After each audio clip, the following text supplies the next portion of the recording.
welcome to Let Me Know How It Is, a pop culture podcast about TV, movies, comics, and all things geek. Today, we're naming our picks for Misdiagnosed Horror. I'm Zach Slater. I'm Frank Melman. This is Tommy Smithereens. And I'm Clifton. All right, so Misdiagnosed Horror, basically what we mean is something that isn't made or known as a horror movie, but maybe it should. Mm-hmm. Right. Things that scared us that weren't explicitly horror films. Right. Exactly. Or if you were like, if Blockbuster still exists as a thing and you were going to buy, going to rent a movie, rent a movie and it was in, the drama or the action comedy or one of those other genres, it should be definitely put into the horror category in that part of the store, that kind of thing. Right. So it's the week of Halloween. So, you should have plenty of picks for, some out of left field, creepy stuff, maybe, if you're along the same lines as how we're thinking about it. So should be a lot of picks here. So who wants to kick us off? I'll go first. My mind was, I had to think about it a bit and it just jumped up at me because I was like, why not? Jurassic Park. Yeah. Okay. Yeah. Sure. I mean, I can see that. Yeah. It's not bloody, but those dinosaurs eat a lot of people. Right. That would have been horrific to see. Yes. And then there's the whole like Jaws thing where, like you look at the water, and if it's shaking, it's that overall feeling that when the T-Rex comes out and nobody moves because they're all in fear. There is sure. Well, their vision's based on motion. Right. Yeah, but the little girl has a horror scream, a legit horror scream when that thing comes after her. Mm-hmm. Oh my gosh. Jurassic Park should be a horror movie. That was a summer family blockbuster, Tommy. What are you talking about now? Yes. Where people get eaten and dismembered. Yeah. Yes. And disemboweled if you're Nedry. I remember when the lawyer gets it, people cheered. Yeah. People were like, yes! He's the only one you actually see, I remember, like dangling out of the mouth in the first one, though. Everybody else is just sort of like off screen and sort of hinted at and everything. The one that gets me. You see Samuel L. Jackson's arm. That's later. true. Yes, hold on to your butts. Yes. The one that gets me is the one from Lost World, where the two T-Rexes eat Jeff Goldblum's buddy, because you actually see that guy get like ripped in half. Right. I was like, oh, that's an awful way to go. Oh, yeah. Yeah, there's plenty. I mean, the book, there was some stuff in the book that they attempted for the film that was a little even more horror still that they didn't pull off. They just didn't feel like they didn't feel it worked as well on film. And so it could have even been worse. It could have even been more horror, more horrific. Right. Wow. Yeah. Yeah. Hammond gets eaten by like the most cutest dinosaurs, the compies. Yeah. The ones that eat off ones just pile on top of them at the end. Yeah. That's not horrific. No, not at all. And Goldblum's character bleeds out to death. Mm-hmm. Yeah. I do remember them being a lot of talk about like how scary is it, like among like parents, like all of my friends, like people in my age group and everything when I was growing up, and there was a lot of talk of like jump scares in it, which didn't have a term then, but there was like there's moments where like the raptors come out of nowhere and you're not expecting it. Right. Sure.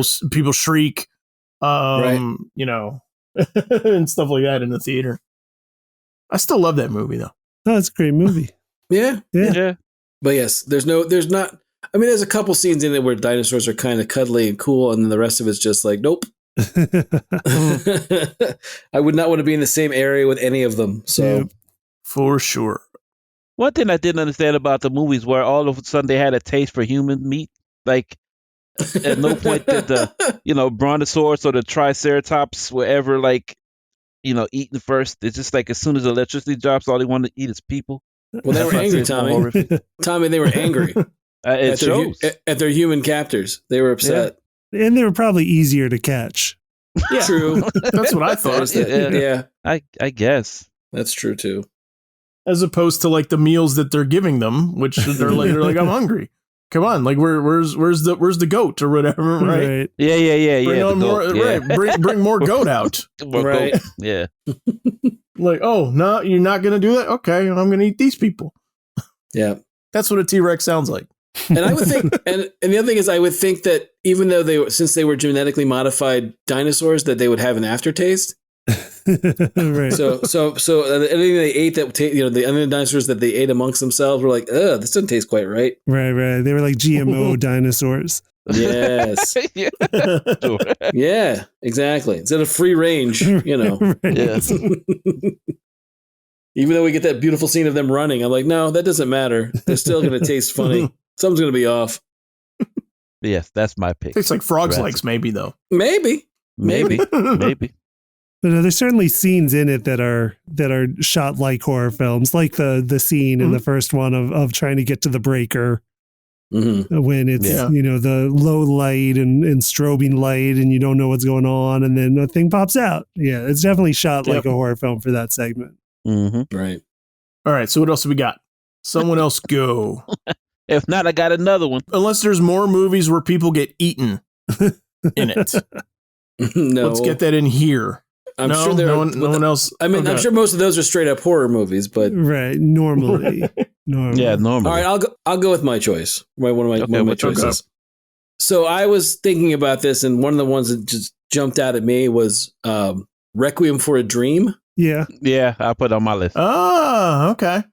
If you haven't seen Requiem for a Dream, it's basically four stories, right? If I remember correctly, it's it's Jennifer Connelly's in it, Ellen Burstyn. Who's the main guy? Jared Leto, and Marlon Wayans.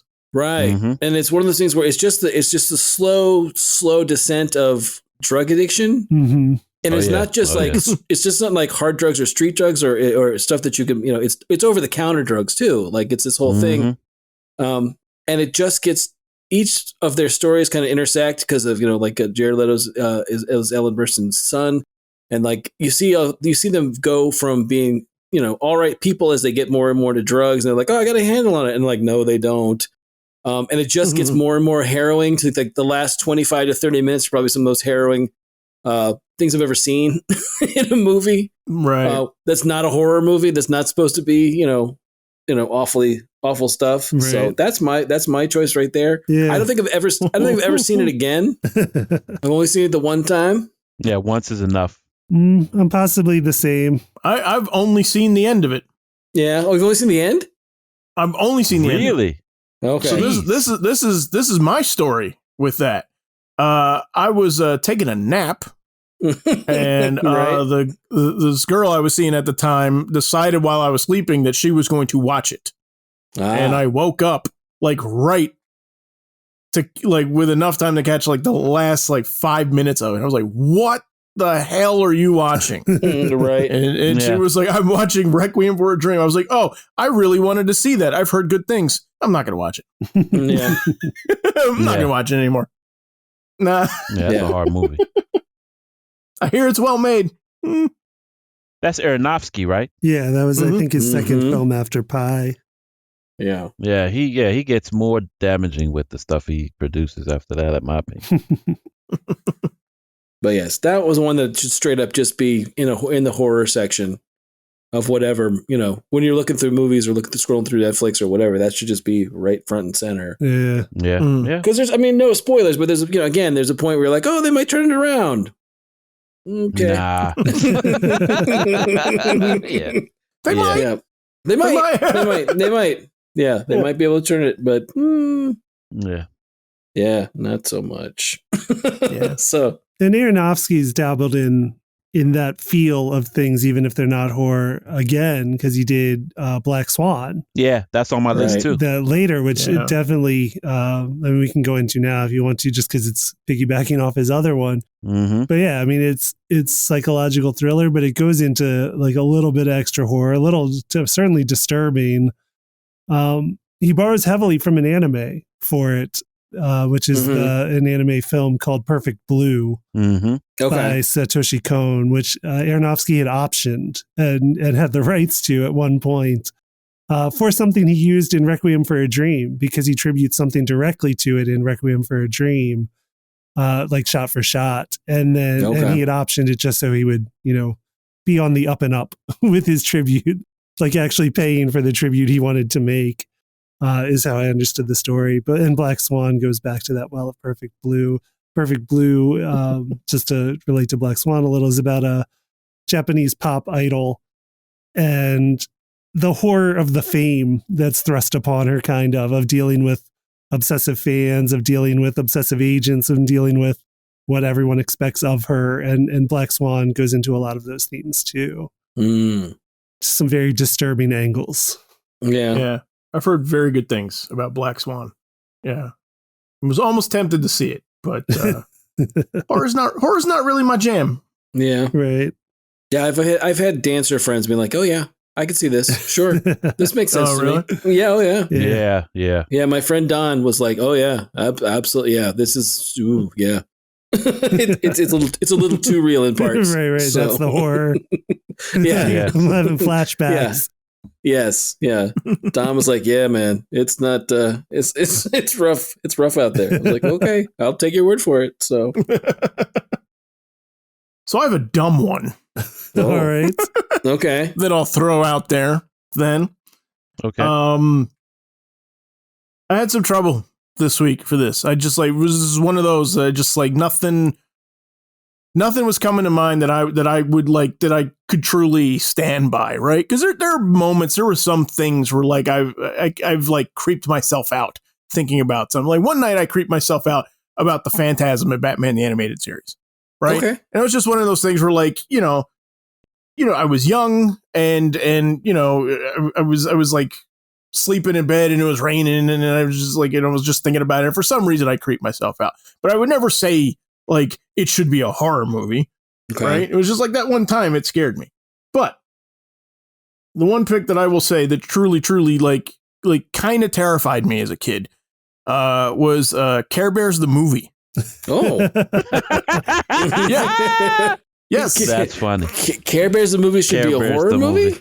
Yeah. Yes. Okay. If you're 6 years old, Okay. yes, it should. Okay. Because that book that's the evil spirit that's like corrupting that magician kid Nicholas to make him do like to turn him into a bad guy is horrifying compared to like the rest of the movie. Right. Gotcha. Right? To all the bears that live in clouds and they're happy and everything like that, right? Like everybody's so happy except for one of them. With rainbows on their stomachs. Yeah. Yeah. Right. Yeah. And they're all brightly colored and everything. And then there's an evil spirit that's corrupting this orphan kid. Right? Right. And this is my theory. Not read this anywhere, just my own hypothesis that I think about. I think the writers and the creators knew that it was that it had a little bit of edge to it, because I think this is one of the reasons why Mickey Rooney is the voiceover, right? Okay. On top of the fact that we got a big name to narrate the movie, but I think his voice is meant to be kind of a calming effect. Oh, okay. In places, right? Honestly. Yeah. Creepy boy. Care Bears the Care movie. Bears movie. He's not alone, because I actually do remember this one when I was a kid as well. Because they're these green creatures. I can't remember what they're called, but they're like these little green like monster creatures. But basically, like, this is the one, right, Zach, where kids get turned into these things. Does this sound familiar to you? It's been forever since I've seen it. Because that's the thing I remember. I'm scared. Is the thing I remember, I'm pretty sure it was in that one. It's definitely in one of the cameras, but I'm pretty sure it's that one. Is there's like the evil, like there's an evil wizard that's corrupting people and like turns these kids into these monsters. And there's one where this kid's like arm is transforming into this like green little monster thing, and that I definitely still remember. Yeah. It reminds me of another. Yeah, this does sound a little familiar. Are you having flashbacks yet? Yeah. No, but it's reminded me of something else, of a movie like that which they transform kids. It was Pinocchio, which made my list. Right. Wow. Man, Really? Okay. I dare any of y'all to watch Pinocchio now, and that mess is horrific. You mean the part with the donkeys? Disney one? The animated one? Yes, the donkeys. Yeah. Okay. Dude, when your best friend is changing into a donkey right before your eyes. Right. And then you find out what he does with the donkeys is wholesale slavery with little kids, and all they do is scream, donkeys scream, I just want to see my mama, you know. Oh. Yeah. It's like, no. He's just kidnapping them by the scores. Wow. Scores. Jeez. Well, Pinocchio is desperately trying to get the hell off that carnival. Man, horrific. And then what? He ends up in a whale's belly. That whole monstro. Yeah. Mm-hmm. Yeah. Oh my gosh. Watch Pinocchio, and it's soon. That's a beautiful sequence, though. Yeah, it is. Just like animation nerd in me. I'm like, man, that's some beautiful stuff in there. But yeah, I'm with you. Yeah. Jeez. I'm with the Transforming. If you said that happened in the Care Bears, Pinocchio, same dynamic of you see a kid turned into something else and screaming at the horror of it. Yeah. Yeah. Right. Yep. Disney. Oh, Disney. Oh my God. So I looked up my Care Bear creatures. Apparently they weren't the movie. They were in a special called Care Bears Land Without Feelings. Oh, that's my. where that's happening. Oh. So the Care Bears, like, they just love to hunt children, apparently. Mhm. Like they were not trying to play nice back in their specials. Welcome to No Empathy. Yeah. What stuck out to me, what I remember most, right? Like the spirit was like a book. It was like one of like a mage's like book, right? Like something you would see, you know, in Gargoyles or Game of Thrones or something like that. But Like it was but it was a face. Necronomicon. Right. It was a Or the face Never-Ending in the Story. book. Mhm. Like Right. like when you opened it, it was a face that was like in the spine of the book, Right. right? And I remember it changes color at some point in the movie. I forget, like it's yellow at one point, and then it turns to green. Mm. And and even then I was like, why is that changing? I don't know. Like No, Clifton said another children's movie that, Mhm. yeah, I forgot about that one. The Never-Ending Story. And you guys see that one? Oh, yeah. That movie's Yeah, I grew up watching it all the time. Yes, that movie's fine up until a point when he loses Artax. What the hell, man? Yeah. 80s kids are still traumatized Yeah. Yes. by Artax. Artax! Yeah, you can hear him yelling. Yeah, you can hear it. That never leaves you. And the crazy part is, yeah, it's the horse, but you could put any favorite pet in that ordeal. It's just as horrific. And it's no music. It's just quiet and somber when he does it, when it happens. Yeesh. You could even see the horse's eyes, like unblinking. You almost see the fear in the horse. Oh. Nightmare fuel. What? Yeah. Mm-hmm. That probably helped me never get a pet. Just seeing that scene. I mean, the scene is absolutely horrific because they're like, Yes. they're wading through. So it's the hero that we're following in the Never-Ending Story in the fantasy world with his faithful steed Artax. They have to go through the swamp of sadness. Yeah. Yes. Where they will basically like sink without hope if they have sadness. Right. Yes. right. And the horse starts to sink and can't be saved. Nope. And it is so traumatic.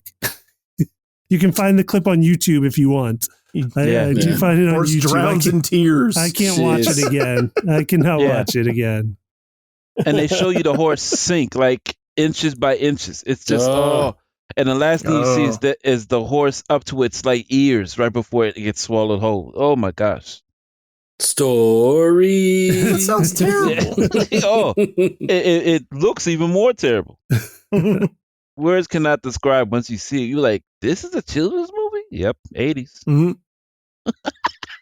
It did get me thinking though about like horror movies in general. Like by the fact that like Care Bears was on my list, and it did hit me that there's like kind of like a temporal aspect to horror, right? Where like it's scary in a moment to you.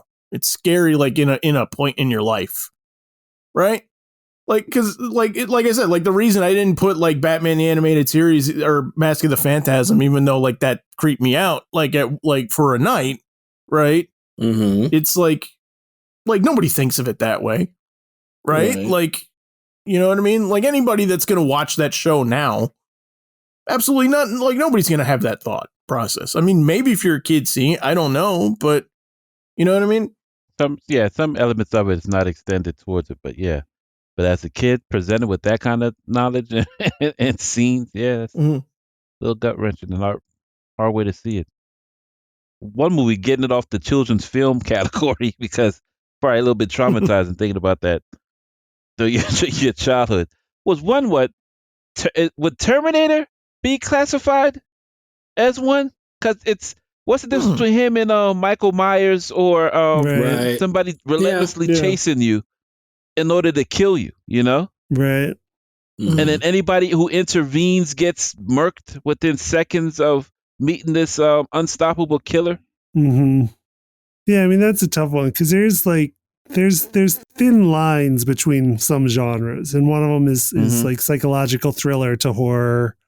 Yeah. One of them is like action to horror because there's a lot of like, especially in the 80s, like these schlocky action movies you'd get where they're not monsters, but like they're evil people, and then the way they're shot with like heads exploding and like arms being severed. Like it very well may just be horror. Cause I just watched a film last night. There was a new film of last year called VFW, which is a good film. I do recommend it.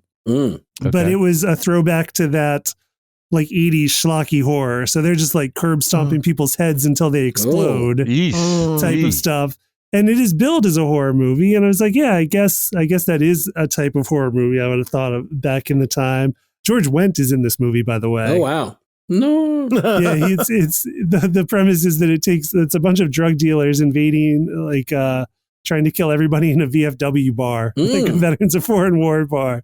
So it's got a good cast. I'll just bring up at the time because it's on Shudder. It's like a Shudder exclusive film, but it was George Wendt and William Sadler. Oh wow! And the guy I can't think of from Avatar, the general guy with the white hair. Oh yeah, from James Cameron Avatar. I know what you're talking about. The guy from Terra Nova, right? Yeah, and the guy from the Terra Nova TV show. Yeah, that guy and John Kreese from Karate Kid, Cobra Kai are all in this movie. It is good. It's a good cast.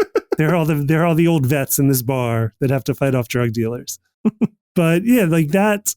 It's just a 100% throwback to that type of 80s action movie that is an action movie, but also kind of a horror movie. And Terminator can kind of fall into that a little bit too. So yeah, that is a tough one to say. That is a tough one because you got Terminator 2 and that's got like a outright like monster-ish character in it with the new Terminator, Robert Patrick. Right? Was that Robert Patrick? Yeah. Mm-hmm. Yeah.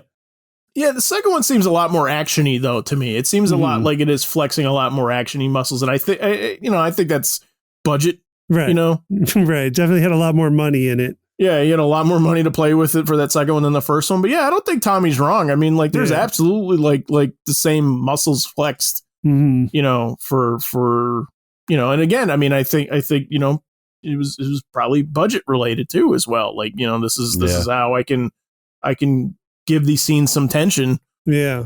You know. Yeah, I mean, and the first one is super cheap. Like the first Terminator was super cheap to make if I remember hearing correctly. Mm-hmm. Which again, like Star Wars is one of those crazy things where like watching it today, it's like, man, like I can't believe they only made it for whatever it was. Mm-hmm. Right? Yeah. Like, because you get that future stuff and you're like, man, that Terminator skeleton still looks incredible. And right. And they built that thing. Yeah. From metal, from what I remember too, listening to James Cameron, he was like, that's what the first movie taught us, is don't build these actual exoskeletons out of metal because they're heavy as hell. Yeah, wasn't there like a 400-pound skeleton? Wow. Yeah, they're so hard to move around. Gosh, that's funny. Yeah, so our engineer has given us some notes. The budget on original Terminator was $6.4 million. For the first Terminator, which even by like 1984 standards is super low for what it looked like. That's cheap. Yeah. Mm-hmm. Yeah. There's another. Going on to just like the kind of stalker-ish, like what makes like a stalker. When does a stalker become a horror, and when is it not a horror? Mm-hmm. Like there's a couple movies I can think of that don't feel far from like a Halloween Michael Myers type movie, and it's Night of the Hunter, the original Night of the Hunter. Starring Robert Mitchum as the crazy preacher. It feels like a slasher film, kind of. It feels definitely like a stalker film. Right. And he does leave some bodies in his wake in that movie, but like it's an eerie, creepy movie, and it's definitely one that I don't think gets counted as a horror, and I would count it as definitely like an early influence of slasher films, or of what became slasher films. Quincy, when did it come out? Because it is all hinted at and psychological, right? Like, I mean, you don't see any of his like horrific things. It's all just kind of like hinted and alluded to and everything. But like, they're there. Robert, Robert happens. Mitchum was he was very good at being a heroic movie character, and he was also very good at being like, like a sadistic creep, right? Because the one that's always super super well tied to this to Night of the Hunter is Cape Fear, right? Yeah, Night of the Hunter was 1955. Okay. Right. Yeah, Night of the Hunter was 55, directed by Charles Lawton. Okay. Yeah. And Cape Fear was, I want to say 59, 60? 62. 62? Okay. Yeah. I almost said 62. Lumped together because he has the love and hate tattoos on his knuckles, across his knuckles in both movies. Yeah. And in Night of the Hunter is where he gives the speech about the love and the hate, putting his fists up at the camera, which is later referenced in Do the Right Thing, when Radio Raheem's got the brass knuckles. That's a reference to the Night of the Hunter scene.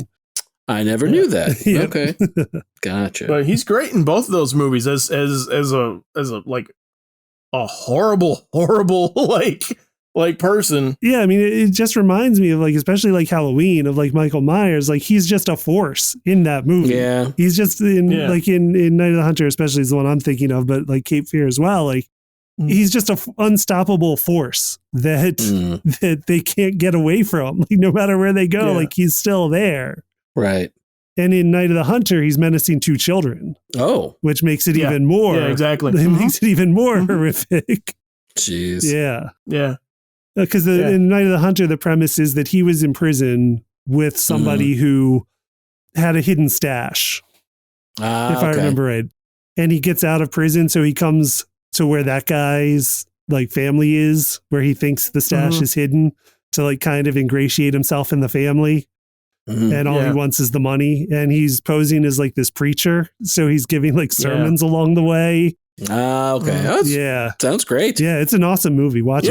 Oh, it's awesome. I recommend it. Yeah. So there's a so there's a kernel of adults trusting him and yada yada and stuff like that, right? Like that's kind of what I remember is that like kids kind of see through him. Yeah, kids see through him, and he's menacing to them, and the adults kind of write it off, which makes it even worse. Yeah. Right. Yeah. He's excellent in that role. Robert Mitchum's great. Yeah. All I could think of was what's the place they go in the end of Shawshank? Zanataweho? Is that what the place is? Oh. Like, because of the stash made me think about it. Right. Yeah. So it's like a really dark Shawshank early movie. Right. A little bit. Yeah. Okay. But then a more modern one that's similar, that I think can fall into being a horrific character, although it's not necessarily billed as a horror itself, is No Country for Old Men.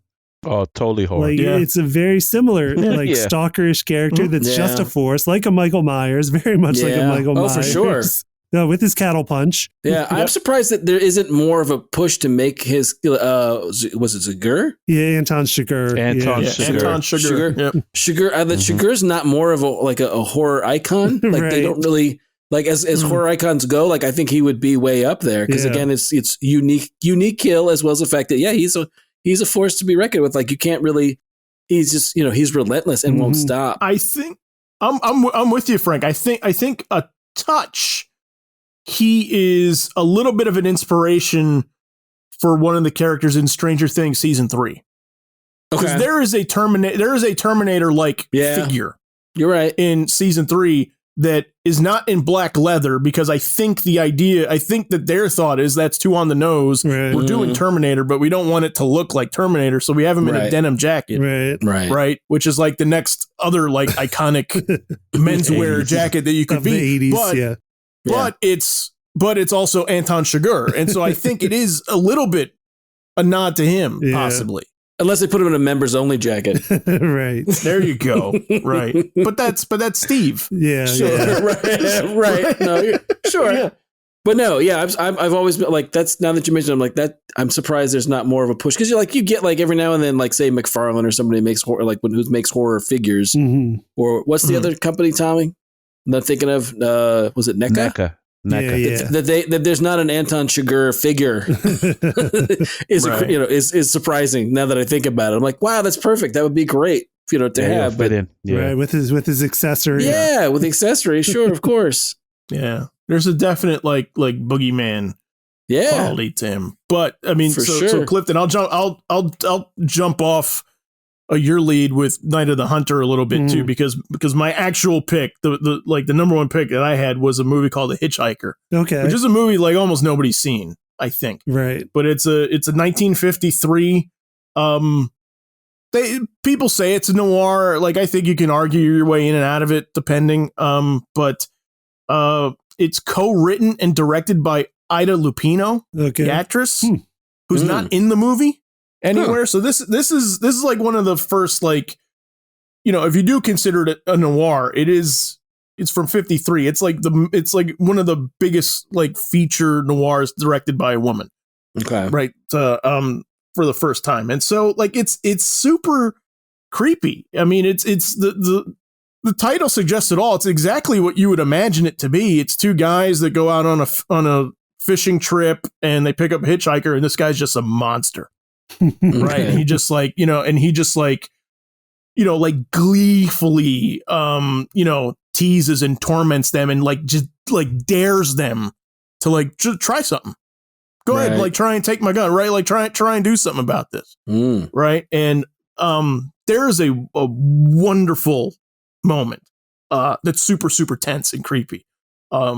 So I'll spoil it here just for you guys to listen to. But if you want to check it out, stop listening right now for a minute. The hitchhiker's got kind of a lazy eye.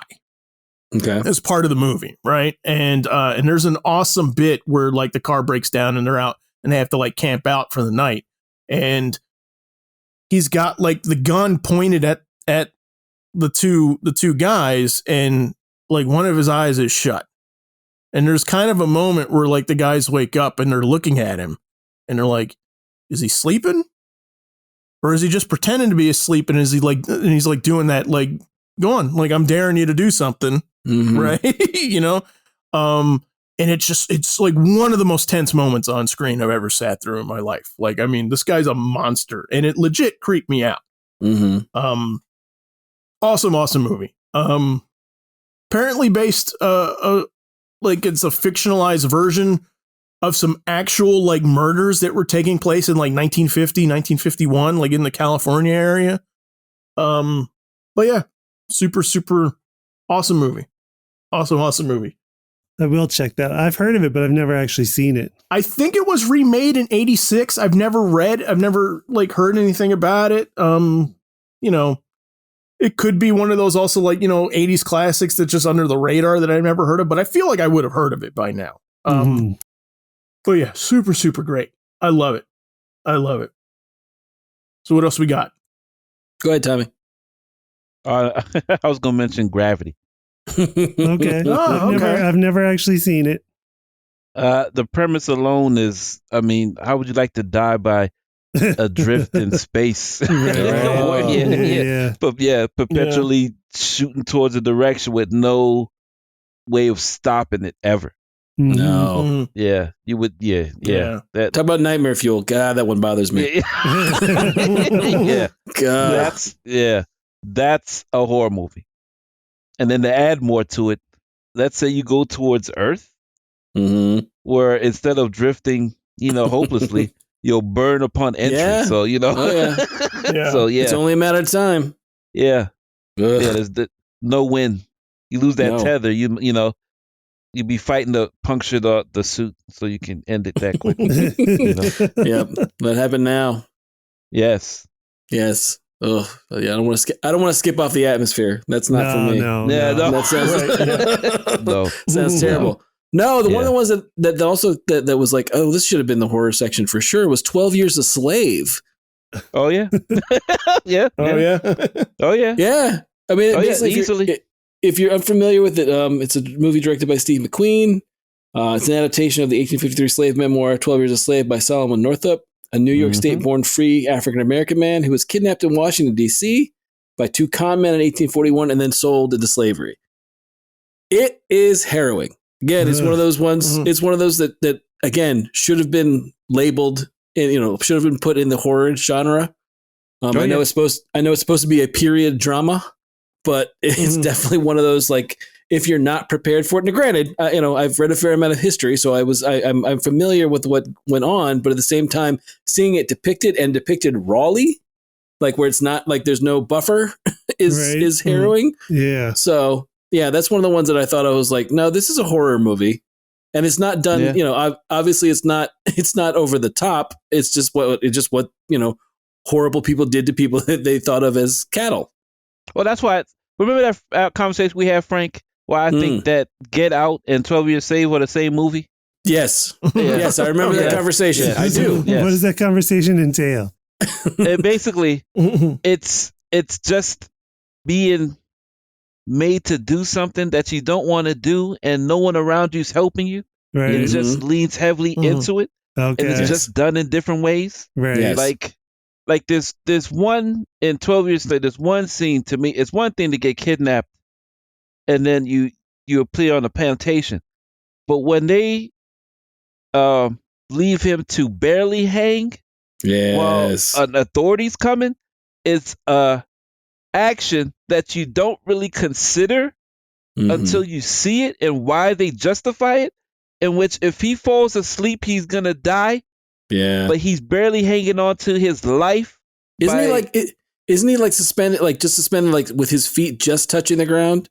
Yeah, he has to stay on his tiptoes because if he leans a certain way, he's gonna strangle himself. Oh, it's awful. All waiting for an authority come to say what they did was wrong. Yeah. And everybody's like, nope, I'm not touching it. I'm waiting for the authorities to come. And he's left there for like hours. And you see, the thing is, you see other people and other slaves pass by, right? And they're just like, no, nothing you can do. Yeah, nothing you can do. Just gonna dangle there.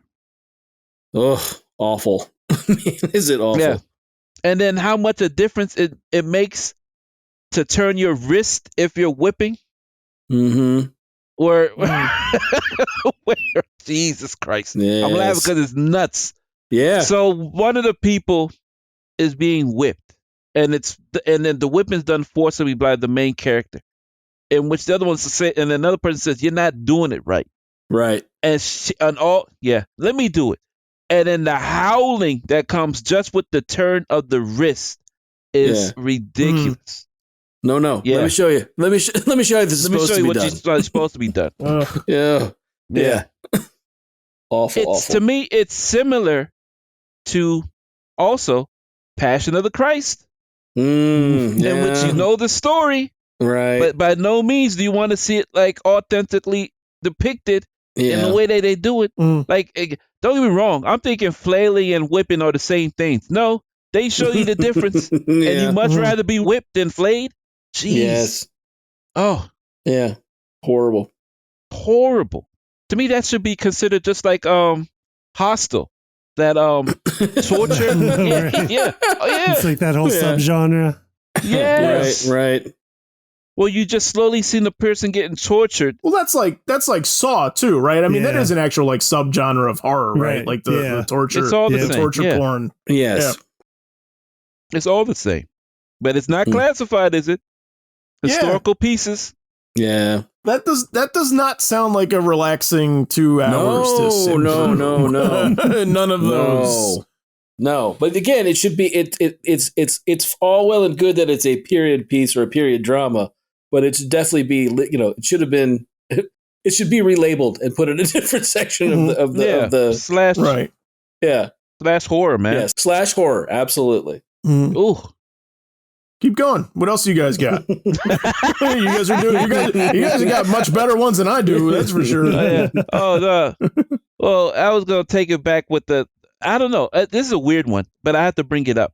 Mhm. Children of Men. Right? I Okay. think that could be horror, just because, given the events of today, if that would, if that was For 'cause it's close. hang on for that's the Clive Owen Yes. movie. Yes. correct? Yeah. Do I have that right? Yes. Okay. Yeah. Yes. Remind me of that one, Tommy. I know of it. I've never seen it. It takes place in the future, in which something happens to humanity where we can't reproduce, Okay. and then the youngest of our race turns like 23. Mm. But you start to see how the world deteriorates, and the wars don't stop, if anything, which makes even less sense. But you start to get a feeling of the nature of man, so to speak. Oh, sure. Because Yeah. the driving force of the movie, I don't want to release too much because it's a compelling thing, is that they bear witness to a pregnant woman, Okay. which is miraculous, but they don't stop killing each other. Sure. It's ridiculous to think or to Is it, though? surmise. Is it No, though? but that's the horror of it. That's Right. exactly. But that's why I say it's the horror. I mean, it's more of a mental thing. I know people don't get legs chopped off and stuff, but the war scenes add to the horror. It's like, how could you guys knowingly kill each other, knowing that there are no new babies? You know, Right. there weren't any Sure. babies for the last few years. Right. Right. Yeah, It's like they lost hope for the future because there's no future. Yes. And then Right. because there's no they're future. presented with what should be hope, and people don't react like you would think they should react, because people, Yes. people don't react like they should react. No. And that's what it's about. No. Yeah, it is very good. It's a well-made movie. Beautifully shot. Mm-hmm. But that's what makes it a horror. That's why I see that. Yeah. It's just like, really? That's intense. That's an intense movie, too. Yeah. It's directed by Alfonso Cuarón. Quran. Yeah. Did he do Gravity as well? Yes. Aha. Yes. Yes, he did? did. Okay. Yeah. Mm. But it Yeah. stars Julianne Moore, Clive Owen, Chiwetel Ejiofor, and Michael Caine. It's very, very good. It's a very good movie. And Chiwetel is also in 12 Years a Slave. Yeah. I was going to say, too, there's some Yeah. weird circling that we got Yeah, going right. on in this. Oh, yeah. Yeah. Yeah, him as the director. Aronofsky. Certain people, man. Yes. Mhm. Yeah. They're actually horror directors. Yeah, no, but I say Cameron, too, because I put Titanic on my list. Oh, okay. Yeah. It's a love story, but that second half, man. Oh yeah, I mean, Yeah. Yeah. it's definitely a full-on disaster movie. Like, Yes. Yeah, that's true. Yeah, it becomes very Poseidon Adventure at that point. yeah, Yeah. Yeah. Yeah. And I'll even throw Aliens on that Cameron list. You know? yeah. But Alien, I think Alien. Did you have an won. S? Aliens? Aliens. Yeah. Because Clifton, go ahead. Because I think I was going to make the point that you're about to make. Yeah. So Because Alien, like especially Alien 1, was definitely pitched as a horror. Yeah, but not Right. I mean, two. the tagline of "In space, no one can hear you scream." Like those are straight Yeah. up horrors, Mm. and don't shy away from it.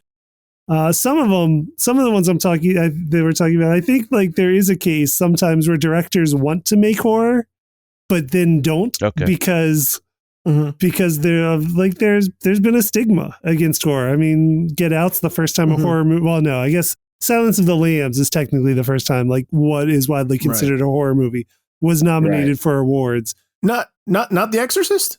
I'm not positive, but I thought Exorcist was the Best Picture nomination. was I it? could be wrong. Okay. I could be wrong. So, Maybe. sorry to step on your thought, but Right. go ahead. But then it doesn't happen very often. So I mean, it could be Exorcist, but then it's Silence of the Lambs as a winner, I think. Right. And then I mean, Well, yeah. Well, in any case, too. I mean, that's what 20 years apart. right? And then Get Out as a nominee, Too, yeah. and then Get Out and another 20 years later as a nominee.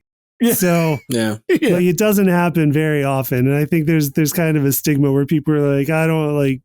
out of somewhere along the way, they don't want to be horror directors, but they're totally influenced by horror and end up making horror anyway. Mm-hmm. I think is something that might happen. Just a theory I throw out there. I think it's a more resources to make and make well. I'll say that, and I'll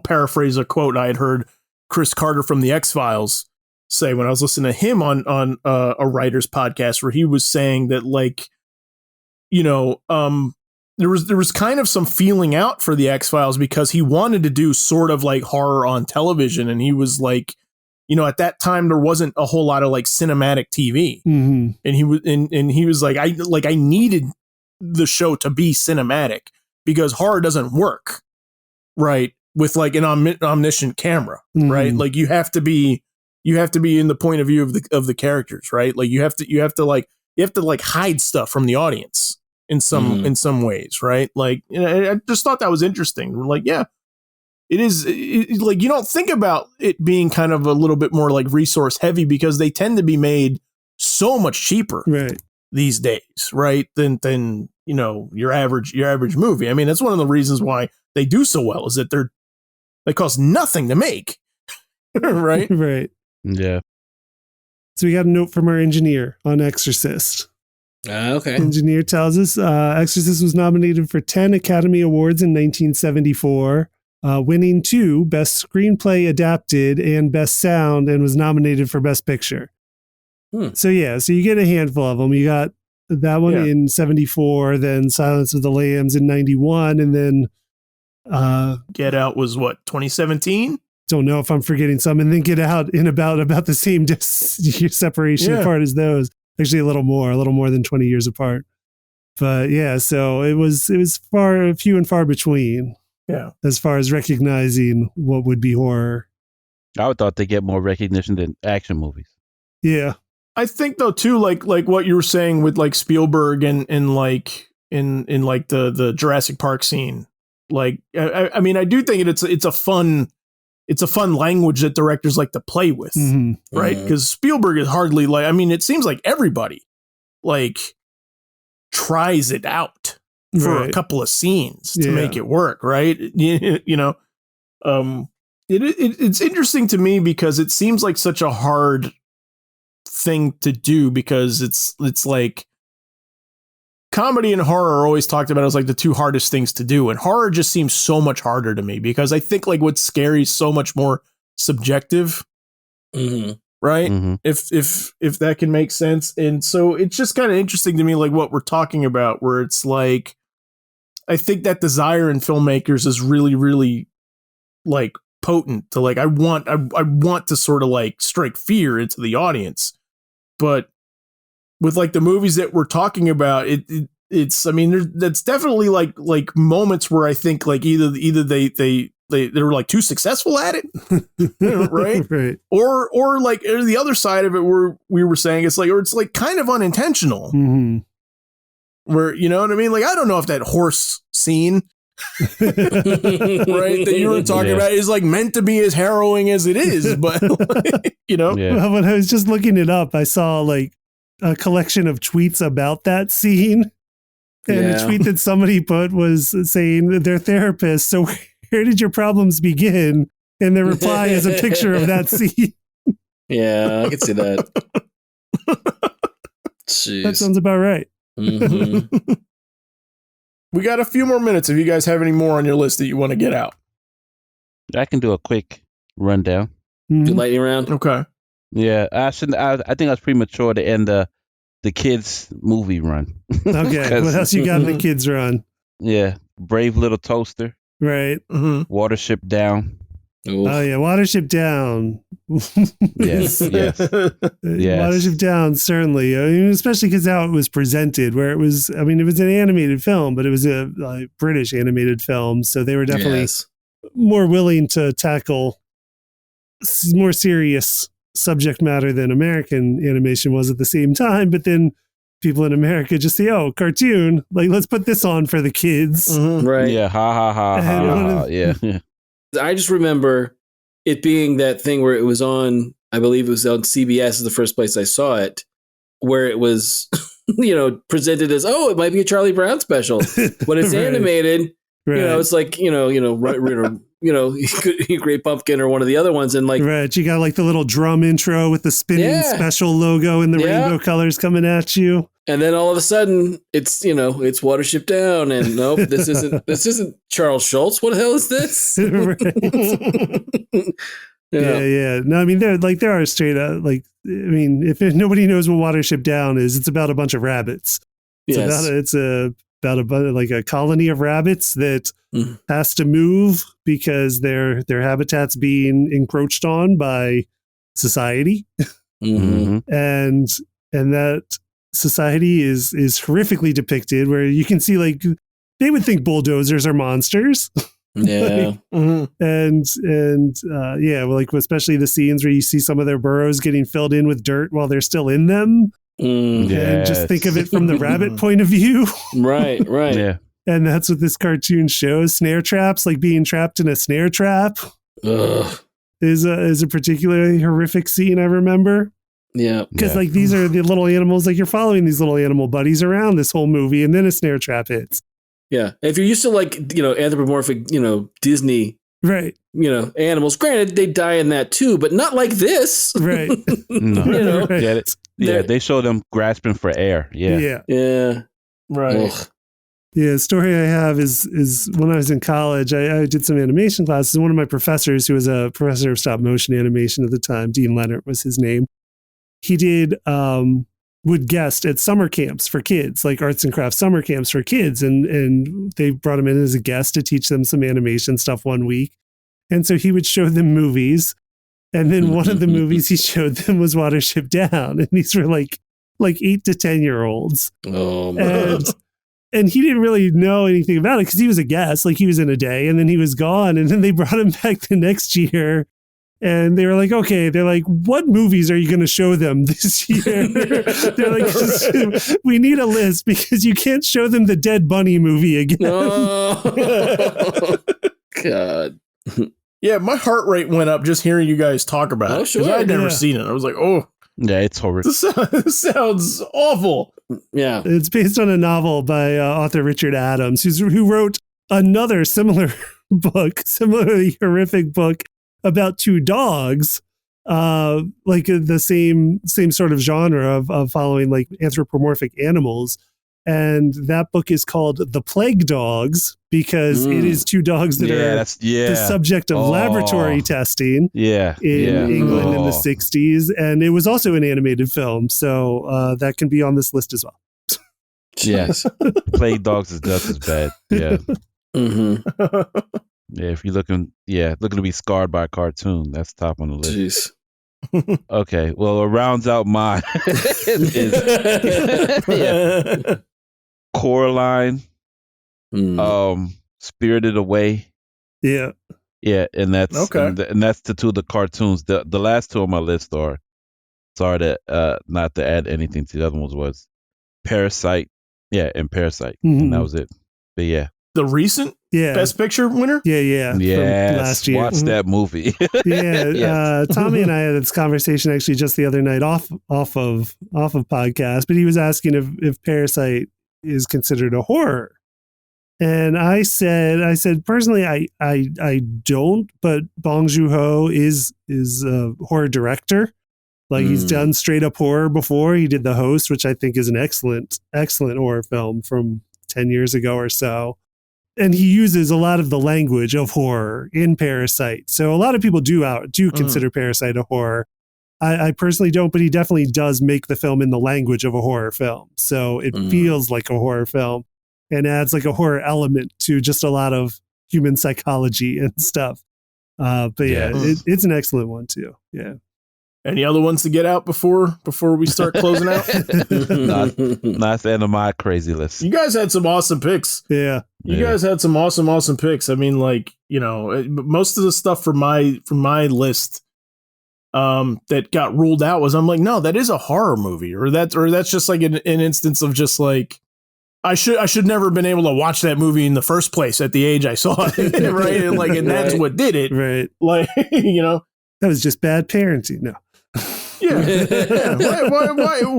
why'd you let me watch RoboCop at 7? Right. You told that story. Yeah. You told that story before on an episode, right? Was it your aunt or something? It was like, yeah, let's put this on. My aunt, she thought it was Batman 89. Right. She's like, yeah, sure, watch it. Jeez. Ooh. What happened to that man's hand? Yeah. Right. Yes. Yeah, exactly. That guy turned into Jello when that car hit him. right? Right? Yes. Forgot about RoboCop. Yeah. Right? Yeah. Just another one I was thinking of. Another one I was thinking of in the kids category though is Return to Oz from the 80s. Oh yeah. Which, I mean, you mentioned Wizard of Oz before, like I think semi-jokingly, Frank. But yeah, imagine it not being a joke and actually scarring children. Like it is a dark movie because I mean, if I remember right, it's been a bit since I've seen it. It was directed by Walter Murch, who is most known for a sound engineer. He was a sound engineer with George Lucas on a ton of stuff, starting with American Graffiti. So he was well known for a sound engineer. He actually wrote the screenplay for THX 1138. But surprisingly, his directing career was only one movie, Return to Oz, and one episode of Star Wars Clone Wars. So I felt like he had a lot more to give than maybe he was given chance to. But yeah, Return to Oz it starts with Dorothy Gale in an insane asylum. Yeah. Yes. And it only gets darker from there. Yeah. It sounds like every comic book that's like from the 80s that was like a revisiting of a classic thing, right? Yeah. It was like just that point where like the deconstructing of an idea is always like you just take a character, put them in the most like awful situation possible, right? Yeah. Yeah. But yeah, so like as far as for Return to Oz, yeah, I mean it's a lot of effects work. Like there's a lot of creatures, but they're, you know, in the 40s version of Oz, like, oh yeah, like it's cute. It's just like grease paint. It's like face paint on these people. And by the 80s, they could make like some really messed up puppets. and they do in Return to Oz. Like there's some creepy stuff in that movie and some creepy designed characters. And I believe it is on Disney Plus now, if anybody wants to go see it. If anybody wants to watch it. Really? Yeah. Oh wow. Cool. No, I was just gonna say it because I think actually when we were talking Wizard of Oz, we may not have actually been rolling at that point. Before we were doing the show, we were joking around with each other. We were trying to make each other laugh by naming movies that you know are not actually gonna probably appear on the list. Right. You know, and then I said Care Bears. Actually, in the episode, yes. So so there was a reference, Wizard of Oz reference before we were rolling. Little did he know. So we're gonna start closing out. So there's a lot to pick from here if you guys are looking for something to watch. But we're gonna close out actually with an actual like horror movie recommendation for Halloween if you're looking for something to watch. To get in the spirit. But first, if you like the show, you can check out all of our episodes on YouTube and letmeknowhowitis.com. Just please, however you find us, don't forget to like, subscribe, and leave us a review. And finally, if you have any topic ideas for us, send them our way in the comments or on Twitter. Our Twitter handles are show's initials, LMKHII. All right, so what do you guys got? Actual horror movie recommendation. Right, genuine. and where you can watch it if you guys have it. Gotcha. Ooh. I got one. Werewolves Within. Okay. Yeah. Mm-hmm. I don't want to say too much. Sam Richardson's in it. Okay. It's depicted as one of the most accurate movie adaptations from a video game. Okay. I didn't know it was a video game. Right. That's what made it weird. But it's fun. It's not highbrow, but it's still a horror movie. But I enjoyed it. Okay. Werewolves Within. I've been planning to see this one. I've not seen it yet. I know it also stars Milana Weintraub, who I like a lot. Many people know from the AT&T commercials, the Lee Adams from the AT&T commercials. But she is a great Squirrel Girl. Yep, Squirrel Girl. Would have been Squirrel Girl, yeah. In the unseen pilot for New Warriors. Well, I guess she does voice the character on the one Marvel Now or Marvel Rising. Yeah, that's what it is. Yeah. So technically, you're right. That was cute. I like that show. Yeah. Yeah. So she's been Squirrel Girl. Yeah, she's in that. I like her a lot. She's very funny. She's a very funny person. But that's my pick. All right. Who's going next?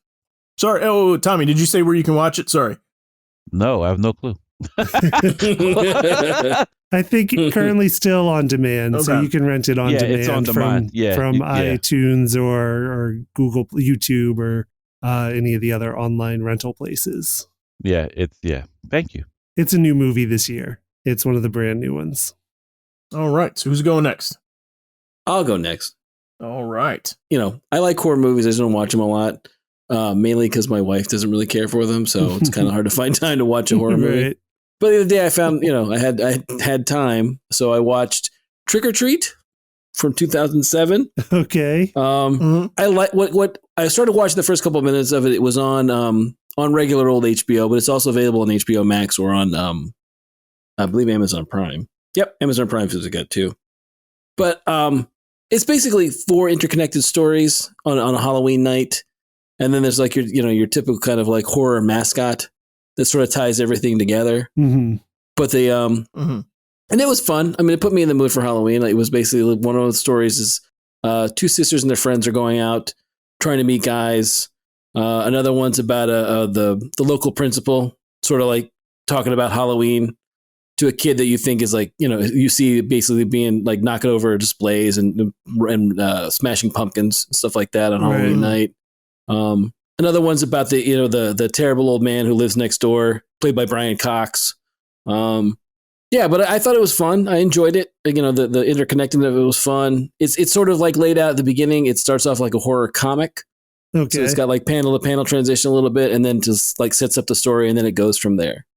But for a movie, like I said, I never, I think I'd seen the image of the little jack-o'-lantern type character. I thought it was kind of cool to see, that was like the horror, or the Halloween mascot. Right. So it's fun, and like I said, it's easy to find on HBO Max. So that's what I would recommend. Nice. All right, Clifton, what's yours? All right, I'm actually going to put out a couple. Okay. One's a little lighter, and I've mentioned it before. Man, I hope it's not the one on my list. Go for it. No, I'm pretty sure it's not the one on your list. Okay. I mentioned it before, and that is The Babysitter. Okay. Which is on Netflix.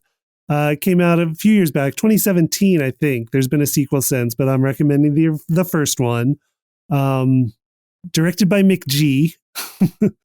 Actually, which I forgot he was a person, which I forgot he directed until I saw his name at the end of those credits.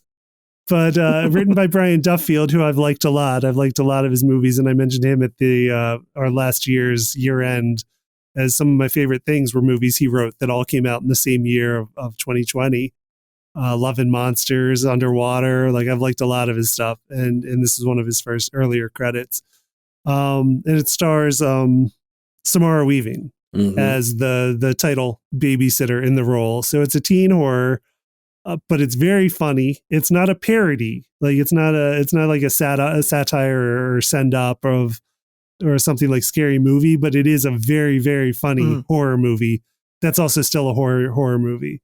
Robbie Amell is in it. Bella Thorne from Disney Channel. It's just very good. Robbie Amell has some fantastically funny scenes in this one, but I highly recommend that. That is on Netflix. It's just about like one night and this young kid who's being babysat, trying to survive this horrible situation.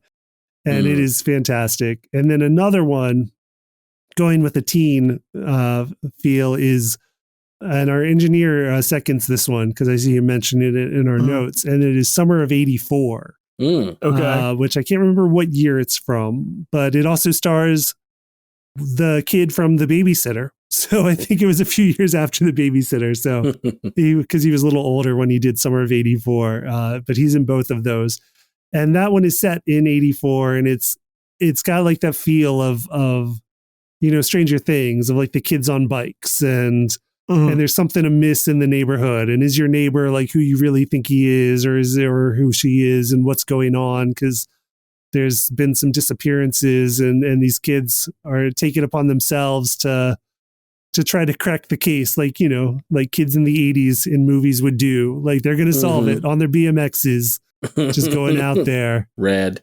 And that movie gets very, very dark, and very, very creepy, but it is very well done. And that one is on Shudder. And I think I will double check. I watched it on an app called Canopy last year, and I do think it is still there. I will double check. Yeah, so the streaming options on this one are actually a little more open. It's on Shudder. It's also on Canopy, which you might be able to get free through your library because that's how I got it. And then it's also currently on AMC Plus accessible if you have the AMC Plus subscription. So there's a few places you can watch that one. Those are mine. Cool. Okay. Nice. You did not say the one that I was gonna say, but because it's also a light one, but I know you love it, so you know I know you're gonna want to co-sign on it with me. So I'm gonna say The Faculty. Oh, I do love The Faculty. That's true, right? I do love it. Yeah. Like just kind of barely like horror adjacent, I'll say, right? Like trying to be, but really not gonna scare anybody. But it's just so much fun. It's so much fun. It's got some creepy scenes. It's okay, right? But I do love that movie. Right? It's like well, I mean, you describe it a little bit for the people. Well, I mean, but what I like about it though is it's so much more of a teen movie, right? Like, so that's the feel that like that's really why I like it more than the fact that it's a horror movie. Right. But it's the bunch of teens, like, you know, ragtag group of different teens. So you got like the jock and like the outcast and you know, the popular girl and everything. It's kind of Breakfast Clubby like that, and they're kind of banding together. And the cast is all-star at the time. It's Elijah Wood, it's Josh Hartnett, it's Jordana Brewster, Clea Duvall, right? And then and a cameo by Jon Stewart as a teacher. Great scene. Yeah. And so they're kind of they're banding together because like their teachers and everybody in the school is getting possessed. Right. Something's amiss in the school. Yeah. And they're the only ones that might be able to stop it.